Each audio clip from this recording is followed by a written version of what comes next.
ओम शांति। प्रजापिता ब्रह्मा कुमारीज ईश्वरीय विश्वविद्यालय एक अंतरराष्ट्रीय संस्थान है और ज्ञान की इन बातों को सुनते हुए आप सभी के मन में ये विचार जरूर आता होगा कि आखिर भी ये ज्ञान का स्रोत क्या है और कहां से इतना ज्ञान विवेक युक्त अगर सोचा जाए तो बुद्धि उसको स्वीकार करती है, परंतु अगर शास्त्रों की दृष्टि से देखा जाए तो जिस तरह से यहाँ शास्त्रों के रहस्य को भी स्पष्ट किया गया है उससे भी लगता है कि ये तर्कसंगत है और यही सही है। तो आखिर ये बातें कहां से पता चली? तो वास्तव में प्रजापिता ब्रह्मा कुमारीज ईश्वरीय विश्वविद्यालय की शुरुआत 1936 में हैदराबाद सिंध में हुई और स्वयं परमपिता परमात्मा ने दिव्य साक्षात्कार और दिव्य अनुभव के माध्यम से इस संस्थान को स्थापन किया। कहा जाता है कि जब परमात्मा को नई सृष्टि रचने का संकल्प उत्पन्न होता है तो उस वक्त जब उनका अवतरण का समय होता है तो एक साधारण मनुष्य तन को आधार बनाते हैं, लेकिन जिनको हम साधारण कहते हैं वास्तव में वो आत्मा इस सृष्टि के समय के चक्र में अगर देखा जाए तो किस तरह से नारायण से नर स्वरूप में जब आ जाते हैं तो वही आत्मा इस वृहत कार्य के लिए निमित्त बनती है।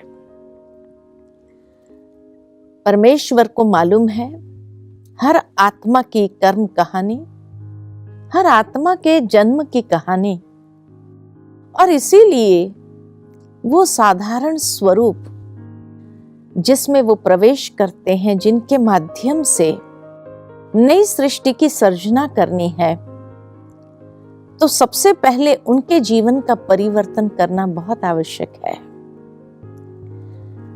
वैसे भी प्रजापिता ब्रह्मा बाबा, जिनका लौकिक नाम दादा लेखराज था, और दादा लेखराज की अगर जीवनी में अगर थोड़ी सी आपको बता दूं कि दादा लेखराज प्रिंसिपल के बेटे थे।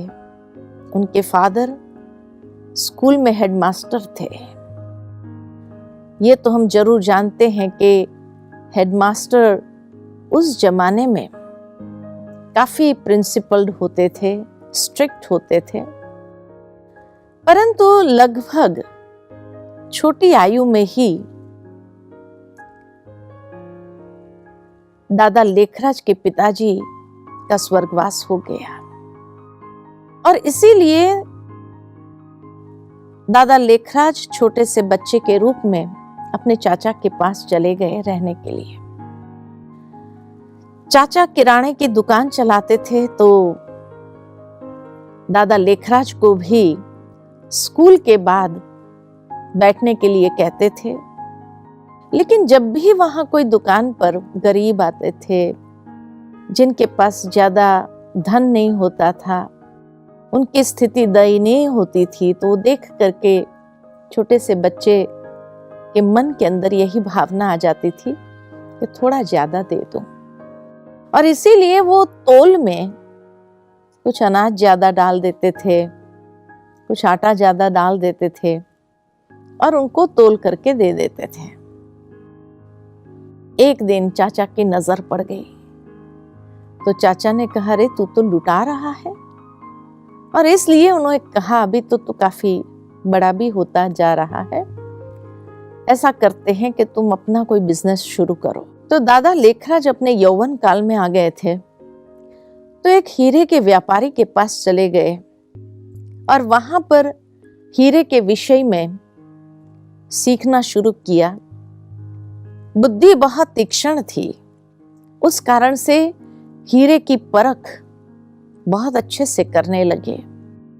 उसके बाद उन्होंने अपना खुद का बिजनेस शुरू किया और काफी सफलता उस बिजनेस में उन्हें प्राप्त होने लगी।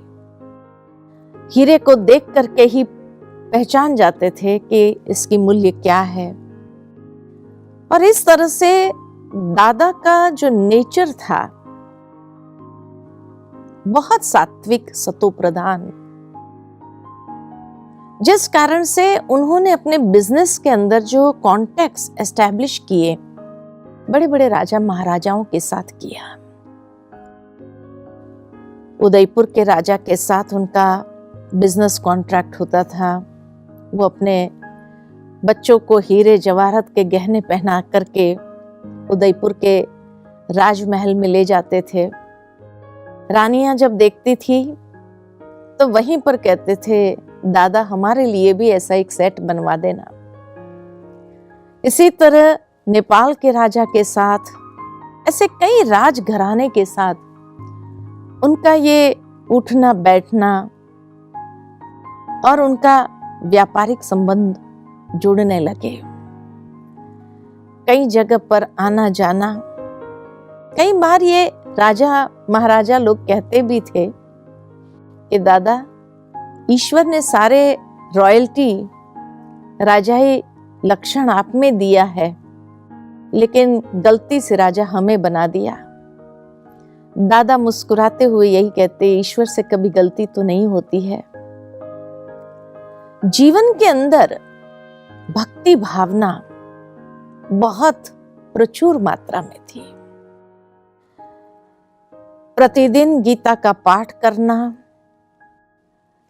विशेष दिनों पर, त्योहारों पर गरीबों को दान करना,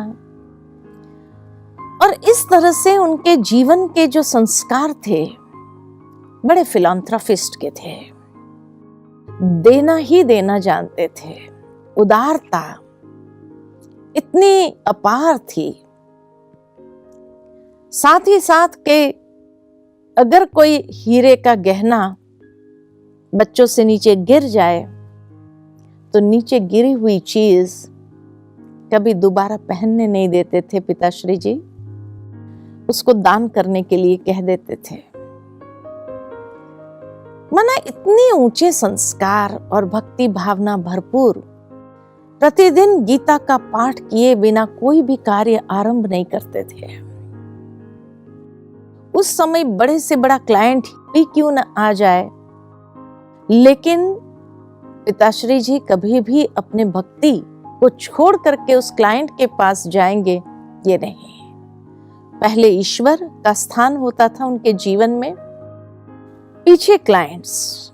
और इसीलिए जब तक उनकी भक्ति चलती थी, उनका गीता का पाठ चलता था, तब तक क्लाइंट भले बाहर बैठे रहे या उसी सत्संग में आकर के बैठे, वो भी गीता सुने। इस तरह का इनका व्यवहारिक जीवन था। परिवार के अंदर इतनी संपन्नता, और हमेशा कोई ना कोई गुरु की संगत में। जीवन में उन्होंने 12 गुरु किए थे, परंतु हर गुरु से कोई ना कोई विशेष अनुभव था, जिस कारण सच्चे गुरु के खोज में आगे निकल जाते थे। और इस तरह से 12 गुरु करते करते आगे बढ़ते गए। एक बार की बात है कि जब उनके घर में एक बच्चे का नामकरण की विधि चल रही थी, काफी मेहमान घर में आए हुए थे, नामकरण का अवसर चल रहा था।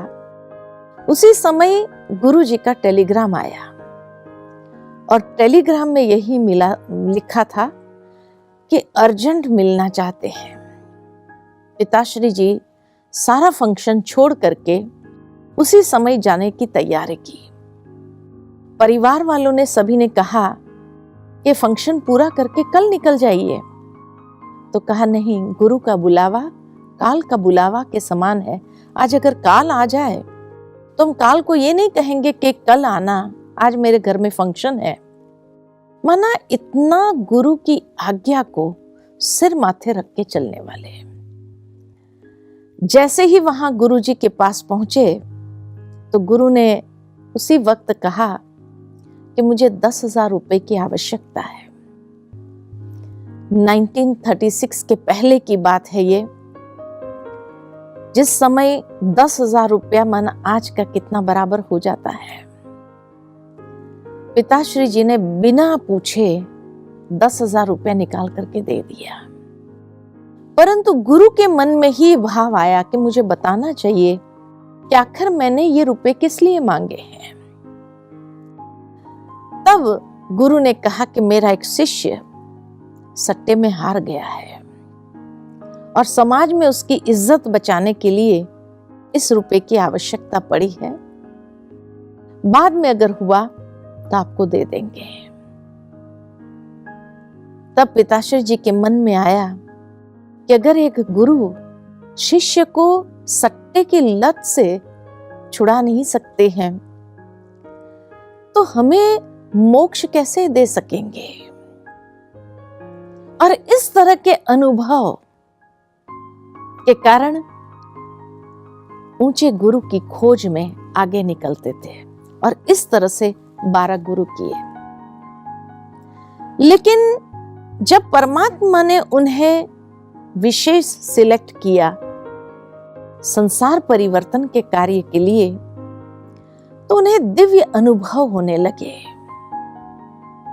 सबसे पहले उन्हें श्री नारायण का साक्षात्कार हुआ। श्री नारायण का साक्षात्कार अलग अलग रूप में हुए। बद्रीनाथ के रूप में हुए, श्रीनाथ के रूप में हुए, जगन्नाथ के रूप में हुए। इस तरह अलग अलग जो श्री कृष्ण के चारों धाम है वो चारों धाम के साक्षात्कार होने लगे। और उसके बाद एक आकाशवाणी सुनाई देती थी। श्री नारायण के ये चारों स्वरूप देखने के बाद बड़ी खुशी हुई और पिताश्री जी को यही लगा शायद आज मेरी भक्ति का फल भगवान मुझे दे रहे हैं। बहुत खुशी। उसके बाद जो आकाशवाणी हुई, अहम चतुर्भुज ततत्वम। जब ये बात सुनी तो समझ में नहीं आया कि तू मेरा ही स्वरूप है, तो कैसे मैं उसी का स्वरूप हूं। उसमें काफी अंदर में मंथन चलने लगा कि हम चतुर्भुज तत्वम। बड़े विचलित हुए ये सुन करके। तब उन्होंने अपने 12वें गुरु को पत्र लिखा और कहा कि आपकी कृपा से आज मुझे अपनी भक्ति का फल मिला कि मुझे दिव्य साक्षात्कार हुआ श्री नारायण का। दादा लेखराज श्री नारायण के परम भक्त थे। हमेशा उनकी जेब में नारायण का फोटो रहता था और इसीलिए जब ये साक्षात्कार हुए तो खुशी तो बहुत हुई, लेकिन ये मैसेज क्या है ये समझने के लिए जब 12वें गुरु से पत्र लिख करके ये पूछा कि कृपा करके इस संदेश का अर्थ, इस आकाशवाणी का अर्थ स्पष्ट कीजिए। तब 12वें गुरु का पत्र आता है कि मेरी कृपा से तो ये साक्षात्कार आपको नहीं हुआ है, क्योंकि अब तक मुझे ही अपने जीवन में कोई ऐसी दिव्य अनुभूति नहीं हुई है और इसीलिए इस संदेश के पीछे क्या भाव है उसको समझना मेरे बस की बात नहीं है। शायद आने वाले समय में भगवान ही स्पष्ट करेगा कि इसका भाव क्या है। जब ये उत्तर मिला तब पिताश्री जी को लगा तो फिर भगवान मुझे क्या कहना चाहते हैं। क्या भगवान मुझे कोई कार्य के लिए निमित्त बनाना चाहते हैं। खैर उसके बाद बहुत खुशी से अपने व्यापार में तो थे ही थे, गीता का पाठ चलता था, लेकिन उनको कुछ कारणवश कलकत्ता आना पड़ा, क्योंकि उनका बिजनेस एक कलकत्ता में चलता था, एक हैदराबाद सिंध में चलता था और एक बंबई में चलता था। जब कलकत्ता जा रहे थे तो रास्ते में उन्हें महसूस हुआ कि बनारस में कुछ दिन उतर जाता हूं। बनारस में कोई ना कोई ऐसे गुरु प्राप्त होंगे जिनसे मैं ये बात कर सकूंगा। बनारस में उनके एक मित्र रहते थे, उनके घर चले गए और शाम के समय उन्होंने कहा कि मैं गंगा तट पर जाकर के बैठता हूं, कुछ एकांत में समय बिताना चाहता हूं। मित्र ने कहा भले, और वो निकल गए गंगा तट पर, एक वृक्ष के नीचे जाकर के बैठे और उसी समय ईश्वर का ध्यान करते हुए एक ध्यान मग्न स्थिति में चले गए। और इस समय उन्हें विशेष रूप से 4 साक्षात्कार हुए। प्रथम साक्षात्कार जो हुआ इस दुनिया का महान परिवर्तन का।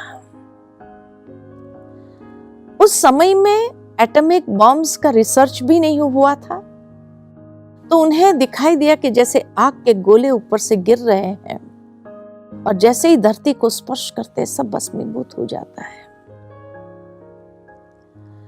और लोग जैसे जल रहे हैं उस आग में, त्राहिमाम भाग रहे हैं, चिल्ला रहे हैं। ये दृश्य देखा। दूसरा दृश्य उन्होंने देखा कि किस तरह से खून नाहक खेल हो रहा है। जाति भेद, धर्म भेद, भाषा भेद, भेदों के कारण लड़ाई झगड़ा, खून खराबा, खून की नदियां बह रही है। ये दृश्य देखा, बड़ा दर्दनाक दृश्य था। उसके बाद तीसरा दृश्य देखा कि किस तरह प्रकृति का प्रकोप है।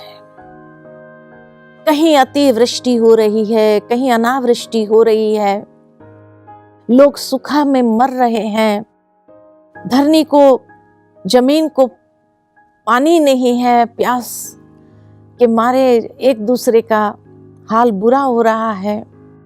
कहीं बाढ़ में सब कुछ बह रहा है, कहीं भूकंप हो रहा है, कहीं चक्रवात तूफान आ रहे हैं। ऐसे प्रकृति के 5 तत्व जैसे उछल खा रहे हैं। कहीं सुनामी लहरें उठ रही है और सारा समंदर का पानी उछल करके शहरों को सफा कर रहे हैं। तो उसके बाद चौथा साक्षात्कार हुआ कि सारी सृष्टि परिवर्तित हो जाती है और एक दिव्य सृष्टि, देवी देवताओं का समय, सतयुगी दुनिया का नजारा देखा। बहुत सुंदर स्वर्गीय दृश्य, और जैसे पवित्र आत्माएं ऊपर से नीचे उतर रही है और कोई न कोई देवी या देवता का चोला धारण कर रही है और पूरी दैवी दुनिया बनती जा रही है। राधे कृष्ण का रास देखा, ऐसी मोहिनी मूरत देखी देवताओं की, गदगद हो गए। बहुत जैसे उन लीलाओं में बस गए। लेकिन उसके बाद पुनः एक आकाशवाणी सुनाई दी कि निकट भविष्य में ऐसे महाविनाश के बाद ऐसी दैवी दुनिया तुम्हें बनानी है। तो बड़े विचलित हो गए कि मैं तो कैसे बना सकता हूं, और निकट भविष्य में इतना बड़ा महाविनाश होगा। उस महाविनाश के दृश्य को देखने के बाद उनके अंदर एक ऐसी वैराग्य वृत्ति उत्पन्न हुई, बेहद का वैराग्य। ये दुनिया खत्म होने वाली है, सब कुछ खत्म हो जाना है, लेकिन ऐसी दुनिया मैं तो कैसे बना सकता हूं। हे प्रभु, आप क्या कहना चाहते हैं? ऐसे गंगा तट पर जैसे बैठे बैठे ईश्वर से बातें कर रहे हैं। जब वे विनाश के दृश्य को देखा तो जैसे जार जार आंसू बह रहे हैं। काफी घंटे हो गए थे, तो भोजन का समय हो गया था, तब तक पहुंचे नहीं थे। तो मित्र ने नौकर को भेजा कि देखो दादा कहाँ है और बुला के लाओ। जब नौकर ढूंढता हुआ गंगा तट पर आए तो देखा कि वृक्ष के नीचे बैठे रो रहे थे। जब वो महाविनाश का दृश्य देख रहे थे, उसके बाद जब सुंदर स्वर्ग का दृश्य देखने के बाद जैसे एक सुकून की रेखा नजर आई, और फिर आकाशवाणी सुनने के बाद जब पिताश्री जी ये कहने लगे उस ध्यान मग्न स्थिति से नीचे आकर, मैं तो ऐसी दुनिया कैसे बना सकता हूं? हे ईश्वर, ये क्या पहेली है? ये क्या कराना चाहते हैं? कुछ तो स्पष्ट करो। बहुत कंफ्यूज स्टेज में थे। नौकर ने उस समय आकर कहा, दादा आपका इंतजार हो रहा है भोजन पर। वहां से चले, भोजन किया। दूसरे दिन उनको आगे यात्रा पर जाना था, कलकत्ता में जब आए, जब हीरे को देखने लगे, पार्टनर बता रहे थे कि ये हीरे देखो, इस तरह आप बिजनेस को इस तरह से समाप्त नहीं करो, शायद आपकी तबीयत ठीक नहीं है, हम बाद में बात करेंगे। कहा नहीं, मेरी तबीयत बिल्कुल ठीक है, लेकिन शायद ईश्वर मुझसे कुछ और कराना चाहते हैं, और इसीलिए अब मैं ये बिजनेस समाप्त करना चाहता हूं। जो भी हिस्सा आता हो, मुझे विश्वास है आप अलग कर देना। और वहां से रवाना हुए हैदराबाद के लिए। जैसे ही हैदराबाद पहुंचे तो चाचा की अंतिम स्थिति थी। चाचा का यही भाव था, क्योंकि चाचा को अपनी संतान कोई नहीं थी और इतना सारा बिजनेस, इतना पैसा, तो सोचा कि दादा को देकर जाता हूं ताकि मेरे पीछे ये धन संपत्ति का सदुपयोग होगा। ये सोच करके वो उन्हें याद कर रहे थे, लेकिन जैसे ही वहां पहुंचे कि बातचीत तो नहीं हो पाई, उन्होंने शरीर त्याग किया। अर्थी के पास बैठे थे कुछ खोए खोए से, लेकिन उसी समय उन्हें एक और अनुभूति हुई कि आत्मा शरीर को कैसे छोड़ती है, और उन्हें आत्मा का साक्षात्कार हुआ कि चाचा की आत्मा भ्रुकुटी के मध्य में है। शरीर छोड़ने से पहले आत्मा पैरों के अंगूठे तक जाती है, एक एक इंद्रिय की विदाई लेती है, और एक एक इंद्रियों की विदाई लेकर के फिर से भ्रुकुटी की मध्य में आकर के फिर वहां से शरीर छोड़ करके चली जाती है।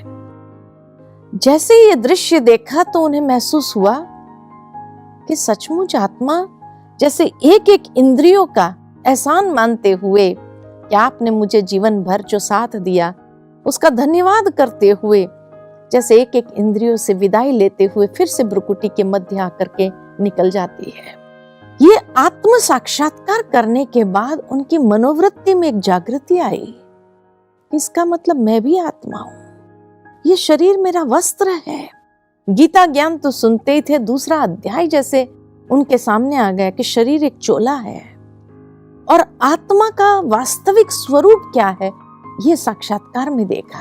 तो उसके बाद एक धुन लगी कि मैं भी आत्मा हूं। जिसको भी देखते थे आत्म भाव से देखते थे, आत्म स्वरूप से देखते थे। उसकी पत्नी का नाम यशोदा, तो यशोदा भी आत्मा है।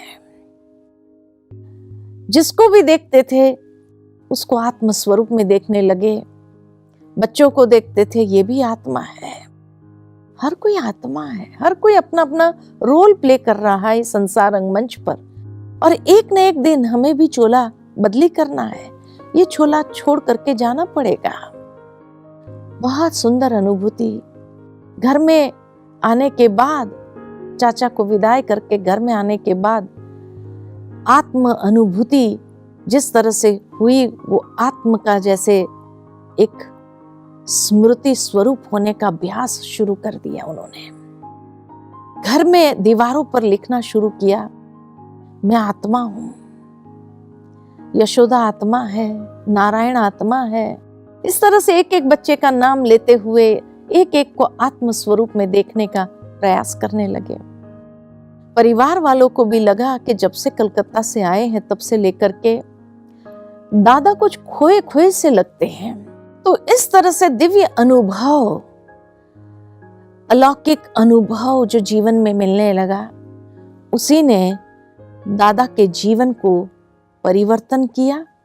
और उस परिवर्तन के बाद ईश्वर कैसे उन्हें निमित्त बनाते हैं, आगे के सत्र में देखेंगे कि उसके बाद क्या हुआ। ओम शांति।